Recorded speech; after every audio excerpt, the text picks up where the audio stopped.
And I don't know what pivot you've had to make. I don't know if it's a job change. I don't know your story, but I know that we're all in this together. And my encouragement to you would be this. Don't allow the loss of a platform, the loss of a job, the loss of something that felt like a core identity thing from you to make you believe that you've lost your ability to step into your calling.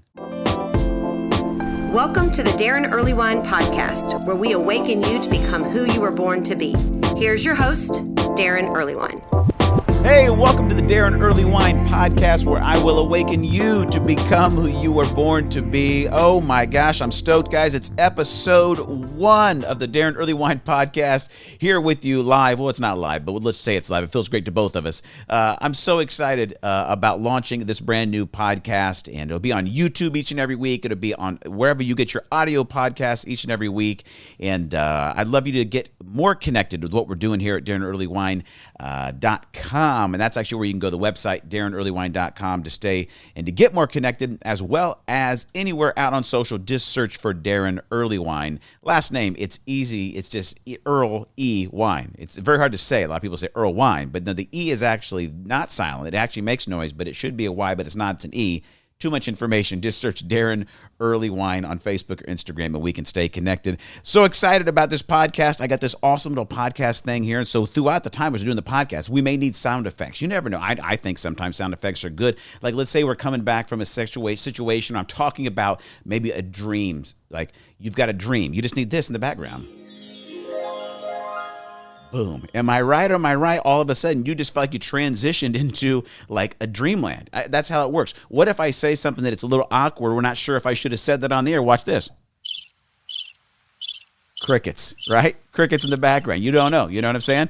Maybe I'm killing it. Okay, that's enough crickets. That got a little creepy there, didn't it? Because, hey, if things get creepy, I just push this button. Watch this. Scary noise. See, I'm going to have too much fun with these. If you have different maybe sound effects you want to see as a part of the podcast, send them in, right? Because I can just put them on a little pad here, and we got it. Like maybe I tell a joke. Hey, well, I'm going to be here all weekend. Hey, there it was. See how that works? I've got all the sound effects. I love it. You're going to love it. And if you do love it, just the applause. Just keep it coming. Keep it coming. Just keep applauding all day long. Okay, no more sound effects. No, seriously, hey. I am really excited about this podcast and the journey of putting this podcast together. I just kind of want to kind of connect the dots for you. And there's a reason I want to. And it's this, is that a part of starting this podcast has been the process of trying to pivot into my purpose since the pandemic started. I'll try my best not to alliterate everything in the podcast. However, just a little teaser, the second point of the podcast, they're all starting with the letter P as well. So this is, if this is Sesame Street, today's podcast is brought to you by the letter P. Rimshot. Hey, all right, sorry. Enough with the sound effects, Daron. That's goofy. But here's the deal. We started this podcast because if you followed what's going on in my life or Blackbird Mission, you know that we, for the past couple of years, have had a couple main ministries. We have Pub Theology, where we go out and take the message of Jesus and love of Jesus to the spaces and places of everyday life, and chief among those being bars. And then we also had Radio Theology, which was a radio, your weekly dose of faith, hope, love, and music that we did here in Indianapolis, is where we're recording this podcast, on WZPL, one of the top pop station here in Indianapolis. And we had that ministry for about 3.5 years. And then we also have the Spiritual DNA Workshop, which we'll talk a lot about here on the podcast.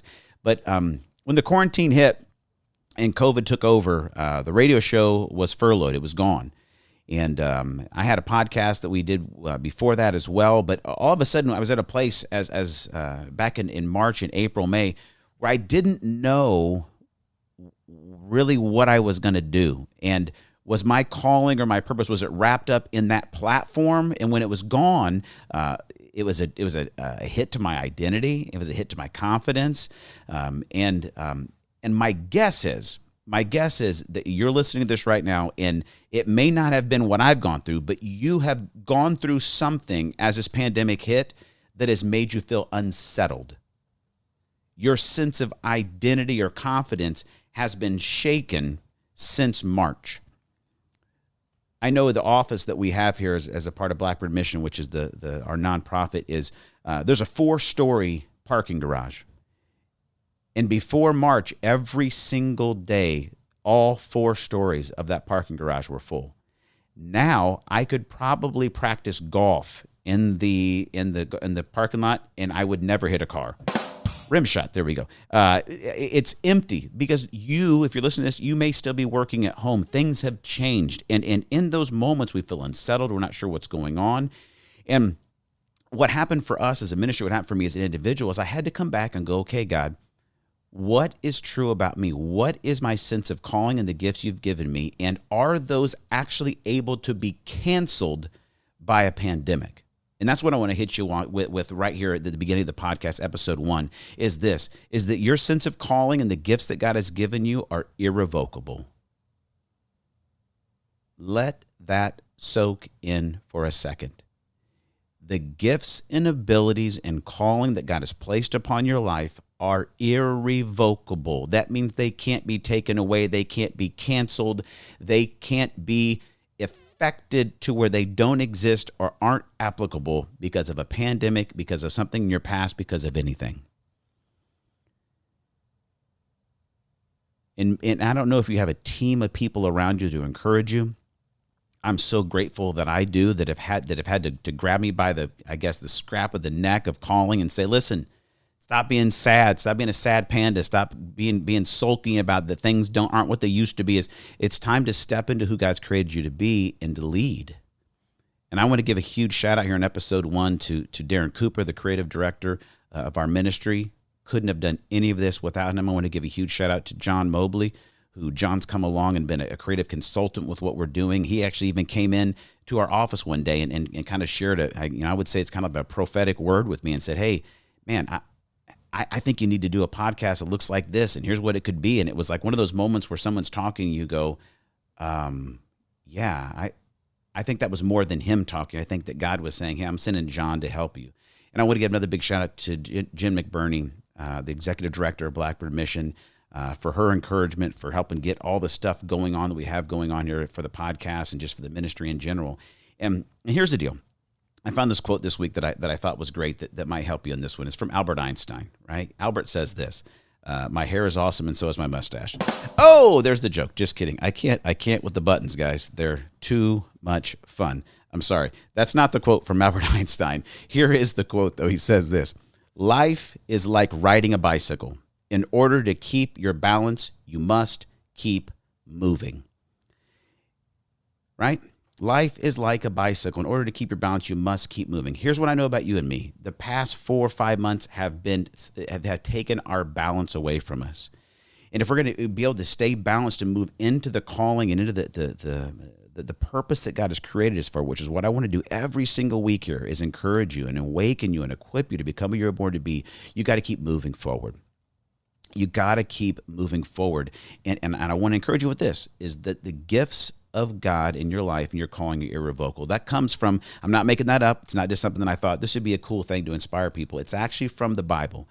The Apostle Paul in the book of Romans, he says this, right? Romans 11:29, he says, for God's gifts and his call are irrevocable. And I don't know what pivot you've had to make. I don't know if it's a job change. I don't know your story, but I know that we're all in this together. And my encouragement to you would be this: don't allow the loss of a platform, the loss of a job, the loss of something that felt like a core identity thing from you to make you believe that you've lost your ability to step into your calling, or that you had gifts and abilities that you thought could only be used at that certain job or in that certain opportunity. For me, as the radio show went away, it's like, well, I don't know what I do. That I had an opportunity to talk to tens of thousands of people. Now what am I supposed to do? Well, God has given me a gift to speak and to use my voice to impact and encourage people. So we just had to make a small pivot. A small pivot. We're not a radio station. We're in this studio that we put together, but it's giving me an opportunity to make a small pivot into that purpose and realize that, listen, God has given me gifts. He's given me a calling, and they're irrevocable. So if you're listening right now and something has changed, maybe it's not the pandemic. Maybe for you, it's the rear view mirror. And you're looking at your past and you're going, you know what? I've got these things I've done. Maybe you've made some poor decisions during the quarantine. Maybe there's been some things, some demons of the past, if you will, or some struggles, some addictions that have come up in your life right now. And you're just thinking, you know what? I just canceled out my ability to actually use the gifts and calling that God has placed in my life. That's a lie straight from the pits of hell, my friend. because we serve a God who is for us, not against us, and he actually specializes in forgiveness. He specializes in redemption. He specializes in reconciliation. He specializes in resurrecting dreams. You're going to get to hear about that later in the podcast as we have an interview with Amy Barg, and this story is just off the charts amazing. It's going to blow your mind of how she actually began to see God resurrect dreams that she never thought would have life again. It's going to blow your mind as we talk about it. But I want to encourage you with it. Is that the gifts and the call God has in your life, they're irrevocable. Don't believe anything less than that, and keep moving so you can find your balance. Well, I'm going to close this portion of the podcast with this quote. Jen sent this one to me this week. I love it. It's from Corrie ten Boom. You may have heard of her. She's a survivor from the Nazi death camps in World War II. She says this: if you look at the world, you'll be distressed. If you look within, you'll be depressed. If you look at God, you'll be at rest. In this place that we're at right now in the world, the new normal, I hate that phrase. I can't stand it, but it is, I mean, it's around. It is. You keep hearing it everywhere. Is if you only look at the world around you, you're going to be distressed.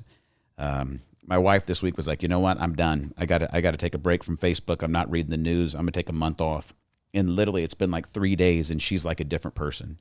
You need to realize that if you're filling your mind constantly right now on the uncertainty, you're looking at the world, you're looking at the pain, the struggle, the hate, if you're looking through everybody's opinion that is void of a godly perspective on Facebook or wherever it's at, you're going to be distressed. And that's not where God wants you to be or to stay or to marinate. That's bad juices. You don't need that. If you just look within, you might get depressed, because I don't know about you, but I tend to try to sabotage my life often.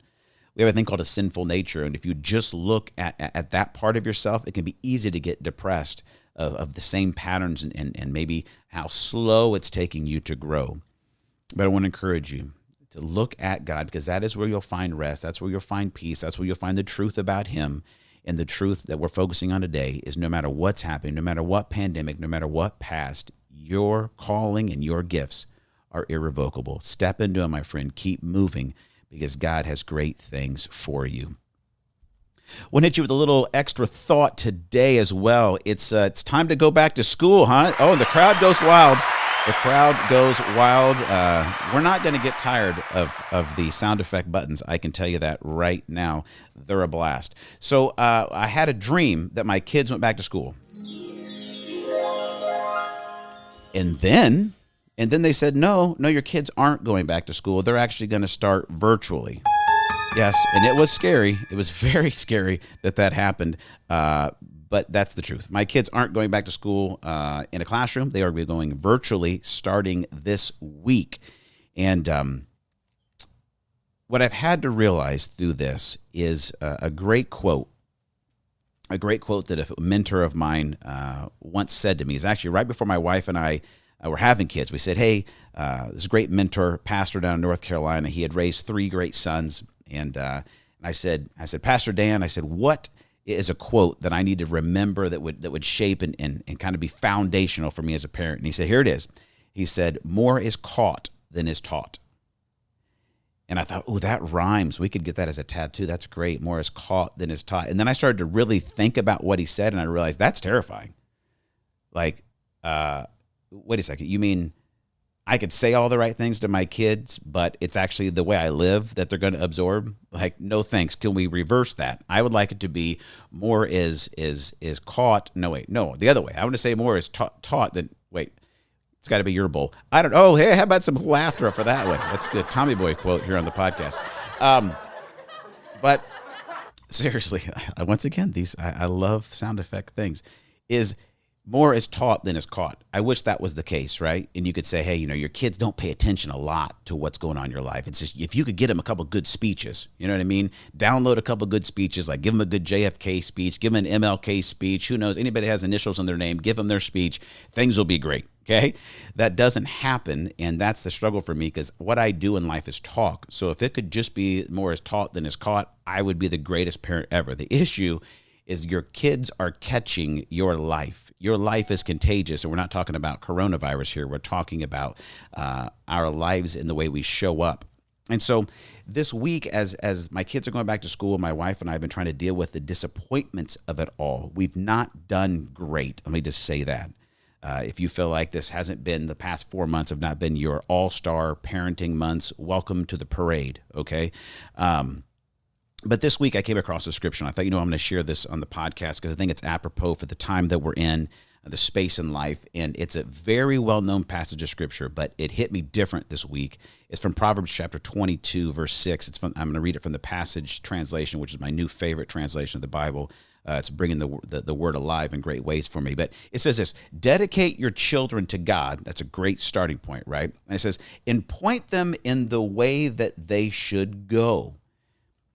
And when I read that, I thought, that's teaching, right? That's what's taught. That felt good. I'm going to point my children, right? I'm going to dedicate them to God. I'm going to point them in the way that they should go. And then this next line jumped off the page for me. It says this: and the values they've learned from you will be with them for life. And as I read that, what hit me was, that's the caught part. Like, I can point them in the way they should go, and I'm going to do that. We got to teach our kids, right? But it's the values they've learned from me. That's the things they're catching. And so right now, here's 3 things I want to hit you with as we're at a waypoint of life change here. If you've got kids, maybe you are a kid, your kids are either going to school virtually or they're going to school, actually going to class. And I think for most of us, there are a couple major waypoints where we consider making life changes or recalibrating our life. A lot of times it's the first of the year, right? New year, new you. Although that never really works because it's a new year, same you. But the first of the year, then you have like maybe the start of summer. You're like, okay, we're going to be getting out. Got to wear shorts again. Maybe I should try to go to the gym, less bonbons. And then it's going back to school, right? Summer's over. Let's go back to school. We got to get back to what we're doing.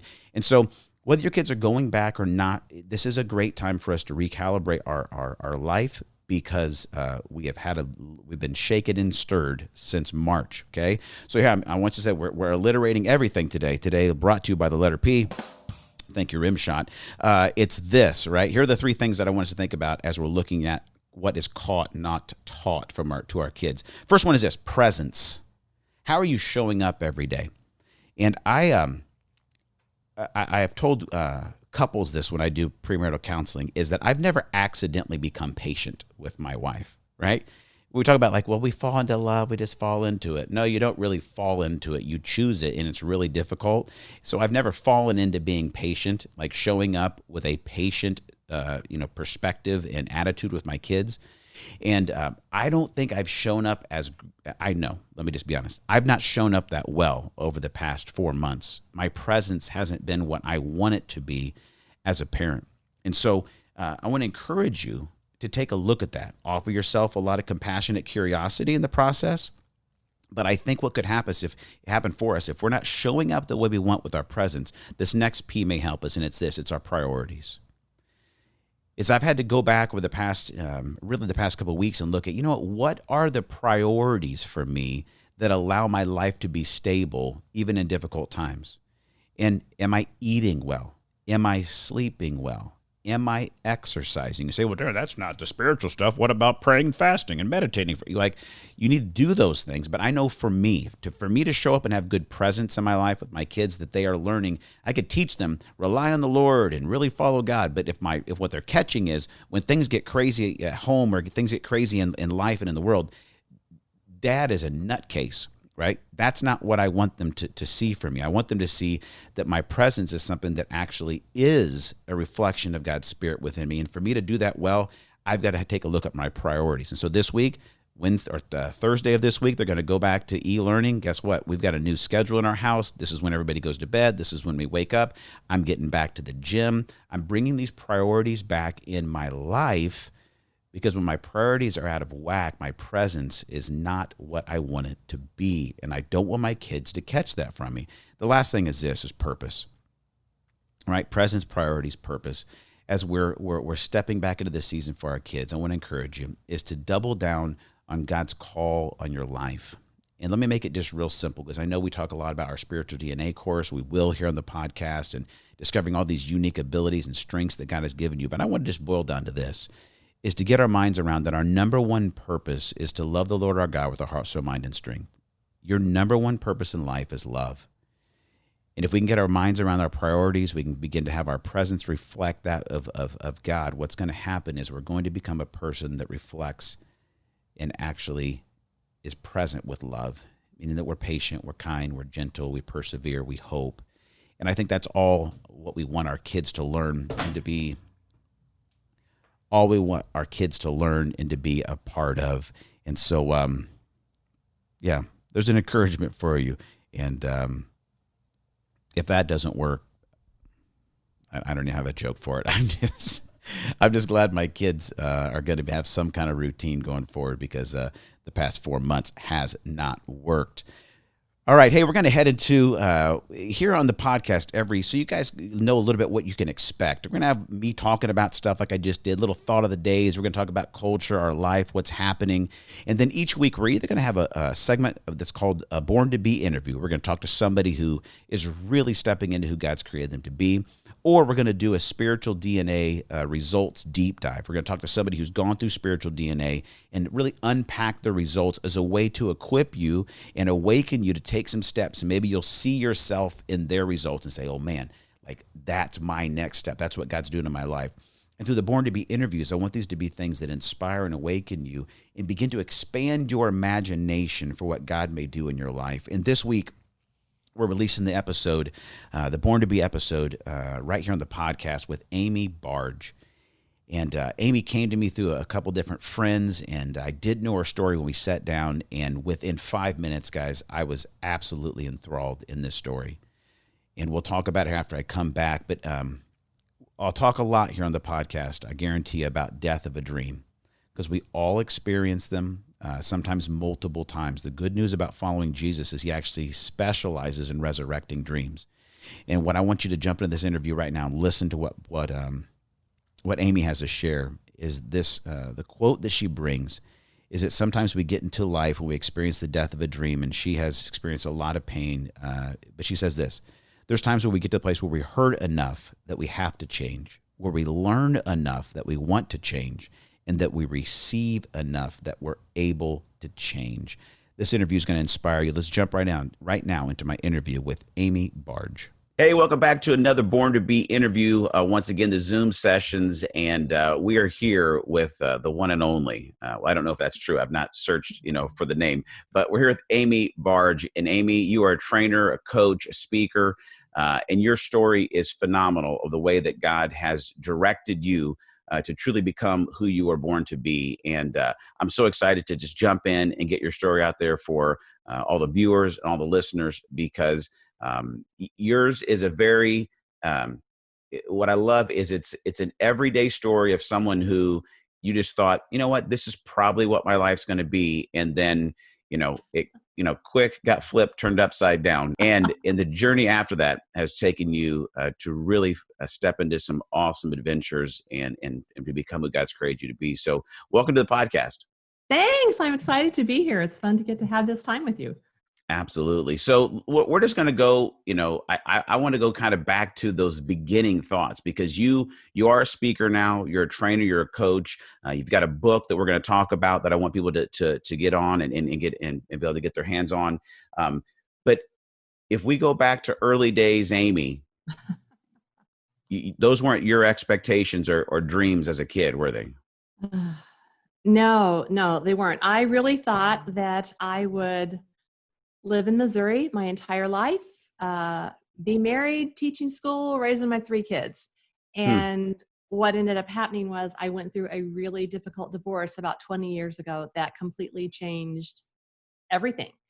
And it forced me really to make some major changes in my life that I'm sure I would not have done otherwise. At the time, I didn't welcome it, and I certainly wouldn't have wished it on anybody. But I can look back now and see that because of that, it really has, that was the catalyst for me becoming, who I am and what I'm doing today. Amy, if you don't mind me asking, how long were you married before that divorce took place? I was married for 20 years. So 20 really years. half of my life. Yeah. So you're saying that through childhood, you thought maybe I'm a teacher, Missouri's my home, I'll get married, I have the family. And for the majority of your life, that was intact. Yes, that was it. And then in a moment, this dream that I've had since childhood that I was literally living, it's gone. Yep. Yeah, You know, it really was. I've described it as if you had a deck of cards and you threw them all up in the air and they all scattered, and now you're trying to like put them back together into some semblance of order. That's what my life felt like at that point. Amy, I know you're not the first person or the last person that's going to go through something like that.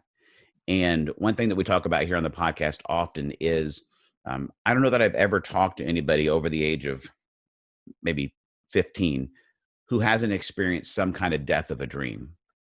You know, they had some dream, whether it was a childhood dream, whether it was something that was birthed in them through college, but they chased it, they pursued it. It became so much of their identity. And then either by decisions of their own or decisions by someone else, the dream dies. And, you know, I think it's at that point we have a choice of dying with that dream and just existing, right? Or coming to a place where what I always talk about is what I love about a relationship with Jesus is the fact that he's really good at death and resurrection, right? It's kind of his specialty. Yes. And so it's amazing to come to a place where you begin to trust him to resurrect a new dream in your life. And that's what, you know, as we've talked before and gone through some of your story, that's really the process you've taken. And so I guess take us through some of the stories of that season, and then just the resurrection of the dream that you're living right now. Yeah. So it was interesting because I remember having a very exact moment where I was so angry at God. I remember it's like saying out loud, like, I am done with you. This is over. Like, I can't believe you let this happen to me. And that lasted about a day. And then I realized, okay, wait a minute. I've believed in God my whole life. I have seen him show up and take care of me. Why would I think that that's going to change now just because my circumstances have changed? So I decided, okay, sorry, God, I'd rather have you with me than not with me. Yeah. So that it was funny because it really did only last about a day. Do you feel like, Amy, do you feel like it was important to be that honest in that moment with God? Oh yeah, absolutely. And it's one of those things. I think that probably allowed me the freedom that since then I've had many moments like that where not that I wanted to completely turn away, but where I have really like wrestled. And I remember one day laying in the floor, like pounding my fist against the floor going, why is this happening? And then, you know, I went on and something else happened and I kept moving. But I think it's necessary to have those real ugly moments. Yeah. So you got to one of those, you got really honest, and then 24 hours later, you were like, you know what? No, we'll keep going. Yeah. Glad I made that decision. And then how did God begin to show up and I guess honor your honesty from that? Yeah. So one of the big things that happened, I ended up leaving my career as an educator. Honestly, I couldn't afford to stay as a teacher. I had to do something else. And even in the way he brought me to different jobs, it was amazing how that all happened. It's like lots of stories. But at one point I was working in downtown Chicago and I really felt like it was time to do something else. It was time to leave Chicago because it was expensive to live there. My kids were grown and gone at that point. I'm like, why am I staying here? And so I quit my job. I put my house on the market, and I remember so vividly, I had to let a realtor in one day for a showing. They didn't have a key or something. And as this couple stepped across the threshold, this thought came to me, these people are going to buy your house. And it was so bizarre and like out of the blue that I didn't even tell anybody because I thought nobody's going to believe this. They're going to think I'm crazy. But less than a week later, that couple gave me a full price offer on my home. Wow. So I really felt like that was God saying, yes, go ahead and move. But I had a lot of fear around that move because I was leaving everything I had known. I moved to Indiana, moved in with my sister and her family, didn't have a job or a place to live. And I started looking for both. And I found this area that had beautiful brand new townhomes being constructed with woods and a creek. And I remember saying this out loud, I want to be in that spot, that corner lot overlooking that woods and that creek. And they told me, oh, that's been sold, So I was like, okay. But I continued to drive through that neighborhood as I kept looking for a job. And I'll never forget it. It was the day before my birthday. They called me and said, get over here. The woman who had bought that unit that was under construction had to back out. Do you want it? And I walked in. Not only was it the unit that I wanted, it was the exact floor plan that I wanted. Wow. And I remember my best friend saying to me, Amy, you trusted God during all those difficult times in your divorce. Maybe you need to trust him for something good in your life, because I didn't have a job. Like, how do you buy something without a job? So I said, okay. And I bought it thinking, okay, surely in 2 months, by the time we close, I'll have a job, because I had a lot of interviews. Well, we get up right up to closing, no job. So I'm like, oh, God, why? This isn't right. I'm supposed to get the job and then, the house, and I'm trying to do it the right way.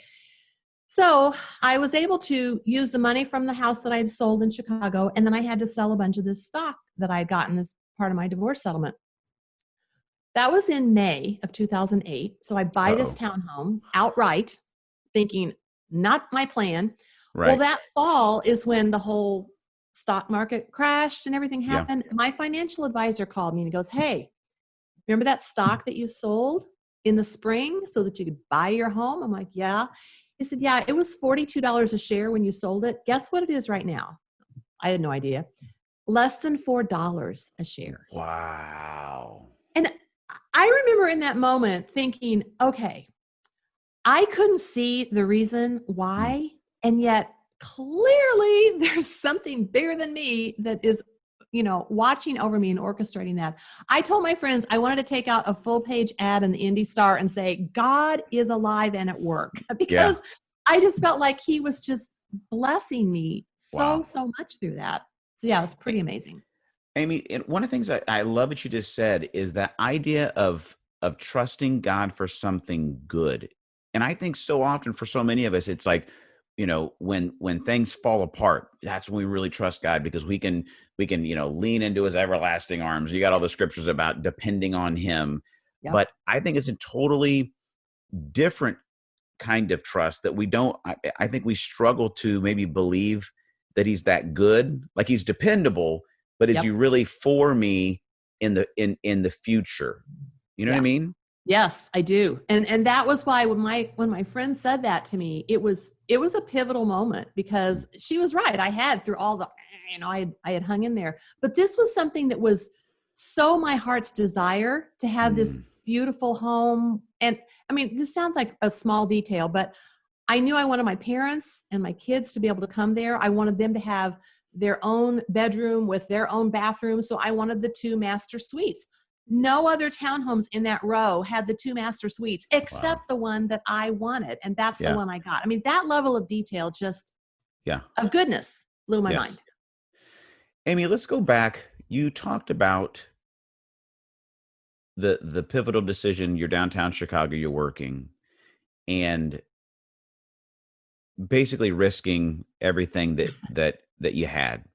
Major change. And I know that you shared with me earlier that there are 3 things that you've discovered that actually need to be present for people to be able to actually change. And so that's a huge change. And it would have been so simple and probably maybe more rational for you to say, listen, I'm going to stay here. I know some people, I'll grit it out. I'll try to do it on my own, but you didn't. And a lot of that was you trusting in God, but you've made a lot of change in your life. And we're going to get into that about what you're doing with, you've gotten connected with the John Maxwell organization. You're a coach, you're a trainer, you're speaking, you've written a book. But unpack for us some of those key things you've discovered that are present to actually be able to allow you to make some of those changes.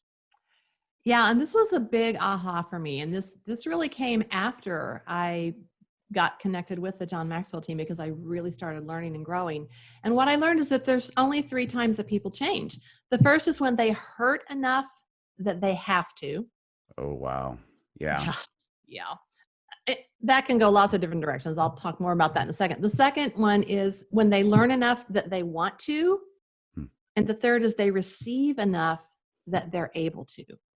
And so when I started looking at my own life, I realized, the hurt of my divorce was so deep that it really did force me to make those big changes, selling my house, quitting my job, moving away from everything. I would never have done that if I'd stayed married. I know I wouldn't. But then the learning enough, because I left education, which that in itself was a huge, stepping out of my comfort zone. I mean, when you're a teacher, you're usually, you can do that for life if you want. Yeah. But I've learned through all of the different jobs that I've had since then, 6 different jobs I've had, that there was something in me that really wanted to have my own business. And so that was a process of growth. And then the receiving enough has been that because I really believe, again, God led me to the John Maxwell team. Through that, this is now I'm on my 6th year of this, I have received so much from my mentors, from John Maxwell himself, from the community of folks that are in that team, that has led me to this place where, you know what? I really embrace change in a way that I know I didn't before, and I'm not sure that I would have if I hadn't gone through all the stuff that I've gone through. So, yeah. Amy, I see so many people that get stuck between hurt and learn. And they just want to stay in hurt. And a lot of times their pain becomes their identity. Yeah. It becomes their identity. It becomes their excuse. It becomes in some weird way kind of their comfort, even though it's pain. Do you have can you speak to that at all? How do you not get stuck in the hurt and allow the learning to pull you through that? Yeah, well, definitely a process. Yeah. I know for me, part of the reason that, definitely my faith in God, but I was raised by 2 parents who had the most amazing, positive mindset, probably of anybody that I've ever known. And that was modeled to me all throughout my life. So it's there could be a hard thing, but you pick up and you keep moving. And the other part of it is I realized that I could look at people's lives who had remained bitter, and I didn't want that. There's a quote, and I won't be able to say it perfectly, but it's kind of like, if you allow the bitterness to take hold of you, it's kind of like you put yourself in a coffin and put the lid on it, and then you're not living anymore anyway. And another image that I've used for myself in this is, if you pick up a water bottle, which is not necessarily a bad thing or a good thing. It can be either one, but you just hold it. There comes a point when it's so painful to keep holding that you can't do anything else, because now you got to use both hands. And so I didn't want that to be the way I lived. And it's there has to be a point where I say, enough. That, yes, it hurt. Yes, it was awful. I absolutely acknowledge pain. And what can I learn through this? And how can I step and take whatever the next right step is? And so, believe me, I did not do it all on my own. I had a lot of people who came around me and supported me, but I know that was in me from my parents. I love that, Amy. And I think it does come down. I think about the scripture where it talks about, where the seed of bitterness and discontent, how it can take root in our soul. And once it takes root, it can ruin the whole field, or whatever the scripture says. But I think that's so key and such a huge principle there that you've brought out. And I love those things when you realize that so much of the truth that we find in the scriptures, they're not just, throwaway, cliche bumper sticker, right? And sometimes you feel that way until you live it. And then you realize, oh, Jesus wasn't just saying stuff about forgiveness. You know what I mean? Right. It wasn't just a novel idea. It's literally if you don't forgive, if you don't move away from bitterness, you can't change that you've been through the pain, but you can forfeit all of the joy of your future if you can't actually begin to learn, if you can't begin to actually receive the positive, let go of that bitterness and move on. You've done it. You said it wasn't easy. It's not easy. It's not a magic trick, right? It's a process. It takes a lot of people. It takes continual decisions in the right direction. You did that, and it led you to what you're doing now with coaching, training, speaking. Get us into that story of, I grew up loving John Maxwell. I grew up in Arizona, and in his early years, he was a pastor of a church called Skyline out in San Diego. And as a kid, we would go every year to like the district conference of the church denomination we were a part of. And it was always hosted at Skyline. And obviously John was, the stud of the century out there. And I remember I had just received, a call of my call into ministry when I was 16, and we went over there that year. And I remember my dad pulled John aside and between one of the sessions and asked him if he would lay hands on me and just pray for me as a, prayer blessing. And it was a pivotal, moment for me. And I've loved John's stuff. I listen to him all the time and have gone to conferences where he's been for years. And when I knew that you were connected with him, I was excited to hear a little bit about that in that process. So take us into, you get over it, you move past the bitterness. We've got the townhouse, we're recreating a life. Now all of a sudden, this Missouri school teacher is a coach, a trainer, a speaker, right? Get us there. Yeah. So that was a crazy thing too. And like a little sidebar, in the midst of all that, I did meet the man that I am now married to, who is like such a gift to me. That's another whole story about how God brought him into my life. And I will just say this about that. I met Sam 2 months or 4 months before my mom died. He met my mom once, 2 weeks before she died. And then we got engaged that fall. And then 8 weeks before our wedding, my dad died. So God brought Sam to me at this, like the exact moment that I so desperately needed that. So we get married and I'm working, and I actually had a good friend of mine come over. It was Christmas time. I remember this again. It's that whoosh of thought. It's like, I just feel like there are times when God puts thoughts in my head that I know he put them there because I didn't think them. And she said, "Hey, I've joined the John Maxwell team. Would you have any interest in that?" And the whoosh said, "Yes, do it." So I did. And this was like December 29th, I joined. I was going for training in February. And I said to Sam the first week of January, just gone back to work, I said, "Gosh, there's so much stuff to learn in this, this online university. And I wish I had more time to really dig into it before I go for this training." And 2 days later, my position was eliminated. And I was like, okay, wait. I was going to do this on the side and then build up the business. And I felt like God was saying, go do it now. So I jumped. I had no clue how to start a business. I'd never done, I'd done other things, but I'd not done that. So that's been my journey the last, almost 5.5 years now.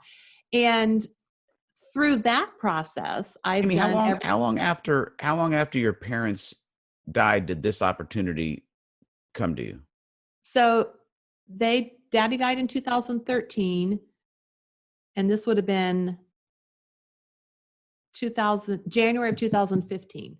So 2 years. Yeah.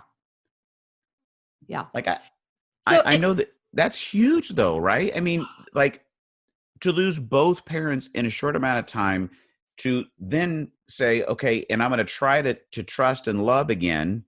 Yeah. Right. I'm going to get married now. And then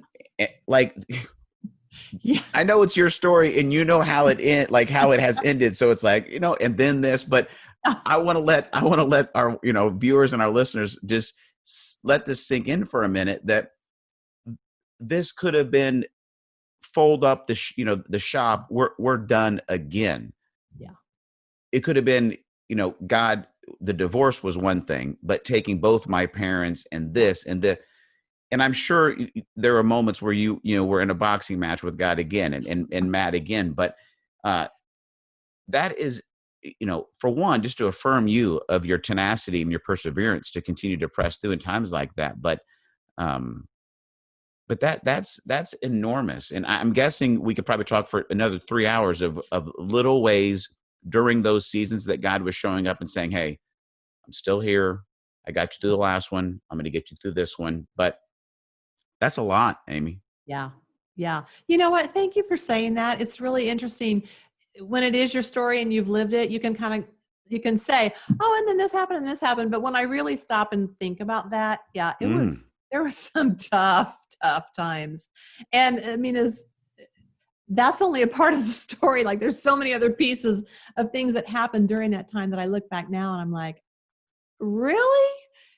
So if you will allow me, I'll tell you one other thing this is like a blow your mind God story. So my mom and dad had this amazing home, their dream home. They had built beautiful garden. Like we're talking huge garden with waterfall and ponds and all this kind of stuff. And when they passed, my son and his wife wanted to buy the house, but they couldn't afford it. So we had to sell the house really hard. You know, my sisters and I are cleaning out this home that we've loved for years. And a year ago, October, my son called me and he goes, "Are you sitting down?" And I said, "Yeah, why?" And he goes, "We just bought Nan and Granddad's house." I was like, "What?" So 6 years later, he said, I was on the computer and it just popped up that the house was for sale. They went and looked at it, put an offer. It was accepted. They didn't even have their house on the market yet. So they called their realtor and said, can you put this on the market? Yeah. Put it on the market before they even had their first, they were supposed to have like the pictures, you know, and all that before you list it. The realtor calls and says, "I've got somebody that wants to see it."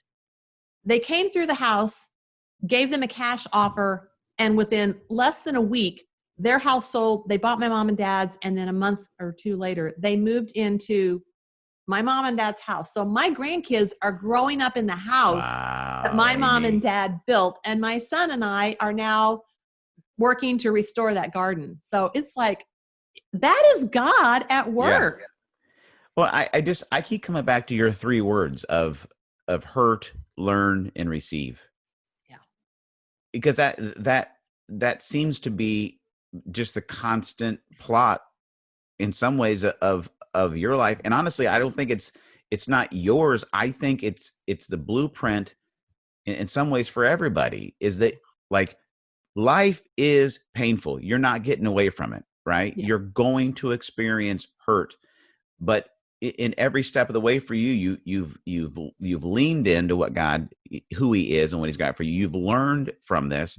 And then every one of these situations, there's this new wave of receiving blessing, favor, providential opportunities, whether that's jobs, houses, relationships. I mean, I that right there may be the takeaway of the whole episode of just listen, wherever you're at in the process, that's where it goes. So good, Amy. Yeah. You know what? I really appreciate that you brought that out, because I've talked about this many, many times, but I never thought about it exactly that way. But that really is the way life is, because you're going to continue to have the hurts. I remember at one point thinking, after I survived my divorce, I'm done with hurt now. I've had my, my moment. Yeah. Check it off the list. Wrong. Like, who knew that there were going to be all these other things that were going to happen? So even that, just knowing that, okay, there will be another one. And as long as you keep taking those steps, you can learn through it, and you can then get to the other side and have good things happen. Makes me think of Maxwell's Falling Forward? Yes. When I used to do a decent John Maxwell impersonation, but he'd be like, "My name is John, and I'm your friend." Yes. And if you fail, hey, while you're down there, pick something up. You might not be there for a while, whatever. That's a bad John Maxwell impersonation, but no, you're right. You're right. I remember him saying that one. When you fail and you fall down, pick something up, right? I love John Maxwell, but yeah, it is. I mean, you hope you don't get back there, but you do. But it's an opportunity to learn things that, and like you said, none of these, and I think everybody feels this way, is when we go through, pain or failure, none of us want to order that off the menu of life, right? None of us are like, you know what I'll take? I'll take the death of a friend, or, whatever it is. I'll take downsizing from a job, please. None of us order it, but when Jesus says, hey, in this life, you're going to have struggles of many kind, but take heart because I've overcome the world. Like, It's going to happen. You're going to have failure. You're going to have hurt. You're going to have pain. But he's with us in it, and he's always there pulling us into something new. So you jump into the Maxwell coaching, you get downsized. Now you're able to go full in and take us to that. And then let's get, while we still have a little bit of time, take us into getting into that. And then let's talk about the book. So I've done a lot of things through that. I've been able to do some keynote speaking, which I love. I think part of it because I am a former teacher. Yeah. I have that in me. And what I say now is I kind of joke that now my audiences actually like listen attentively and don't fall out of their chairs while I'm talking. Good thing. But one of the other things that I've really loved is I facilitate, I call it like learning discussions with teams of people around these topics of leadership and growth and communication. And what has been so fabulous about that is watching people have their own transformational moments as they're going through things, answering questions that maybe they hadn't ever been asked before. I think a lot of times in teams, organizations could say, oh, we'll send you to learn a skill for your job. Great. But they don't look at kind of like the inside part of people, kind of like the health side. And that is something that the vast array of resources I have with the John Maxwell team allows me to do and help people with that. So that has been one of those things that I didn't even realize how much I would love that. But watching a team go from maybe kind of dysfunctional, I've got one team I'm thinking of in particular where they were working together, but not really together. And I've been with them now for a couple of years, and to just watch the transformation in even how they relate to each other, like they have gotten to the point now where they have offsite meetings or family gatherings and they have their families come and get together. That would never have happened 2 years ago if we hadn't gone through all the different, discussions and books and things that we have. So that kind of thing just, I don't know, it really fills my cup because it feels like I am helping other people kind of experience that transformation of growth that I have experienced. Absolutely. Yeah. I love that. I mean, it goes back, right? It's, the hurt, the learning, the receiving. I mean, it happens with every one of the teams too. So good. So get us into the book. You decided, I guess I'm an author now too. Like how did God bring you into that? Yeah. So I never planned to write the book. I started growing my email list, and two of my mentors said, you have to be communicating often. Like, what do you mean? Like once a month? They're like, oh, no. Like at least once a week. I'm like, once a week? I can't write once a week. Well, you need to. So I started writing these stories every week. And what happened was I really do feel like the more you start paying attention to things, the more you start seeing them. And it's like everywhere around me, I would see these little things in life. That's like, ooh, there's a leadership principle, or there's a personal growth principle around that story. So I wrote stories for probably, almost a year. And then I realized someone told me, Seth Godin takes his blogs and puts them into a book. Yeah. And I thought, well, if Seth Godin can do it, I can do it. So I didn't know how to write a book, but I took all those stories and I put them into this book that really, it's called Seeing Blind Spots, Leadership Lessons from Real Life. And it's short little stories that at the end, I have 2 questions that are about leading a team, and then 2 questions that are more about a personal side related to that story. So it's one of those things that I literally didn't say I'm going to write this book, but it all sort of came together. And again, learning, I had to find out how to do all that. So yeah, it's available on Amazon, and it's also on my website at amybarg.com. amybarg.com. So you've got the book, which I want you guys go out and go check it out. It's on Amazon, easy way to get it. You've also got it's like a checklist that you have for people to help kind of understand their need for personal growth. Talk about that real quick. I want you to make sure we get that resource to people. Sure. I call it blind spot glasses because when it comes to growth, whether people have never thought about growing themselves, or they read a book once and said, I should do something with that. Or maybe they've invested a lot of money in their personal growth.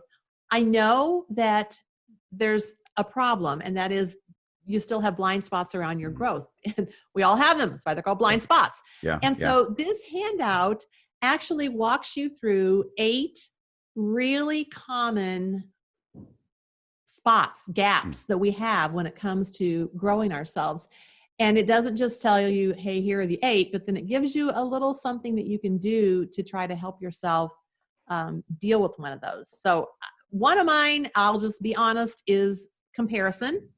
And you might not think, well, why would that keep you from growing? Well, if you look at what somebody else is doing and you compare yourself to that and you think, oh, they're better, they're faster, they're farther along, that can be something that will stop you from going ahead to grow. And so I've kind of had to learn the hard way that that really isn't going to serve me well. One of the times when I got a new job, well, actually the first job I got right out of teaching, I went to work in an office where everything they did was on a computer. And I didn't know anything about a computer. And so I worked with this young guy who was like almost young enough to be my son. And I would watch him do all these things. And I'm thinking, I don't know how to do that. And I remember the day I thought, okay, I have to just swallow my pride, get over myself and go, Brian, could you help me here? And I have vivid memories of sitting with my little yellow legal pad and going, could you just tell me one more time, how do I attach the Word document to the email? Yeah. And, I mean, really, it was that bad. But looking back, I realized if I had just spent all my time comparing myself to him going, you're not that good, you'll never be that good, I wouldn't have learned from him the way I did. So that's just one. There's 8 of them. So I love to help people kind of open their eyes, put on their glasses to see which of those might be holding them back in their own growth. So that's on my website. They can get that just by going to the website? Yeah. Right on the homepage, you scroll to the bottom, there's a little button. It actually, I think right now it says subscribe. I'm trying to get it changed to blind spot glasses, but I haven't, that's technology. I haven't figured that out yet. But if you hit subscribe, it'll ask you for your email address and then I will send it right to you. And that's at amybarg.com. .com. BARG. No E. No E. Right. We will post all those links when we post this this episode on YouTube, and as well we'll post it on the show notes. And so, Amy, I wish we had time for another whole conversation, because I know you've got stories upon stories, and I love it. You've given us some inspiration today. You've given us some really practical takeaways, and I know that's what you're doing with your coaching. That's why you're being asked to speak, and I'm just so stoked about the journey that's brought you to becoming who God's created you to be. And the recap, right? Hurt, learn, receive. That is the golden takeaway right there. Oh, and we're back from the interview with Amy Barg. And see, didn't you feel better about that? I did. The interview stopped, and then we had the dream chimes. Boom. It felt like we transported from that interview to this interview. What's crazy is, what if I don't know about it? What if I accidentally hit that button again? Where are we going? I don't know. It's time travel. Hard to say. Okay, sorry. I love the buttons. And I love the interview with Amy Barg. I think you could tell listening to it, and if you were watching it here on YouTube, there were just times that Amy would take a corner turn in the conversation, and it was just heavy. Looking at her story, that the fact that she went to a place where she had her life was figured out. She was living the dream, if you will, right? She had her family, her husband, the state figured out, the job figured out. Like, this was the long-term plan. She knew the path and where things were going. And then as things unfold and the dream that she had been guided by and living is just in shambles, is dead in front of her. Just seeing the path she took and how gracious God was to lead her in, the fact that, coming back to what we talked about at the beginning of the podcast, right? That God's gifts and his call, his purpose for your life, it's irrevocable. The sin of her husband, the whole struggle, all of that, like, it couldn't stop what God was doing in her life. And now she's dreaming a new dream. Now she's at this point of really being able to, like, once again, that quote, right? She was hurt enough that she had to change. Then she learned enough, right? That she wanted to change. And then she received enough from others and from God into the process that she was able to change. I know that hit you, because we're all in a struggle together to lead this life that God has created us and called us to live. And that's why we're going to bring you great content like that every single week here on the Daron Earlewine Podcast. And if you want to stay connected to Amy Barg, I said it already in the interview there, but amybarg.com. She's doing life coaching with her work with John Maxwell. Like John Maxwell has said there, sometimes maybe next week I'll do the whole podcast as John Maxwell. Hello, my name is John. I'm your friend. I used to do a better John Maxwell, but that's it. My middle name is John, so it wouldn't be a lie if I were to do that throughout this podcast every once in a while. Maybe here's what I'll do. I'll hit the dream button, and then I'll come back as John Maxwell. I'll be like this. Hello, my name is John, and I'm your friend. And then I hit this button, and then it's Daron again. All right, that's enough of the sound effects. Hey, it's time to go, guys. It's been an absolute blast. Episode 1 of the Daron Earlewine Podcast. We got the logo back here. We got an Edison bulb. We got all the stuff. We're gonna have a different coffee mug maybe next week too. I don't know. We're gonna get crazy, and hopefully we'll have you and hundreds more of your friends. And on that point, what I want to say is, if you do me a huge favor, if you've enjoyed even 5 seconds of this podcast, maybe 5 minutes, maybe all 25 minutes. Here's what I'd love for you to do is to like and subscribe to the YouTube channel. And if you're listening to the podcast on audio, subscribe to the podcast wherever you get your podcasts. And if you could leave a review, it'd be, here, like, I'll even give you a little template. It could be like, I listen to lots of podcasts, but this one is the greatest one ever. It's changed my life. I'll never be the same. You should listen to, and then like 4 or 5 exclamation points. Something like that will work great as a review. Wait. Well, there was a laugh track. It helps me. There's nobody here. I'm just staring at a camera. I need the laugh track here. I would love for you guys to leave a review, to subscribe, and to like and share it with somebody that you know that needs to know these 3 things. And I'm going to tell you every single week. I'm going to end it, the podcast just like this. It's this. Is God is near you. He's not far away. Pandemic, no school, whatever it is. God is near you in this. He's not far away from you. God is for you. He's not against you. And here's the last one, is he's created you on purpose and for a purpose. And guess what? That purpose, your talents, your gifts, and your calling, they are irrevocable, friend. God bless you. And we will talk to you next time right here on the Daron Earlewine Podcast. I love you, folks. Next week, you, me, all these buttons. We might get new sound effects. Maybe if you got a great sound effect you want to hear on the Daron Earlewine Podcast, just send it to me. My email is just Daron@blackbirdmission.com, or jump on the socials, Facebook, Instagram, just search Daron Earlewine, and tell me what sound effects you want to hear, and we'll drop it right here in the mix. Hey, we got to go. Love you guys. See you next week. No, I won't see it. You'll see me. You can hear me. You know how it works. God bless. Next week, coming at you, the Daron Earlewine Podcast.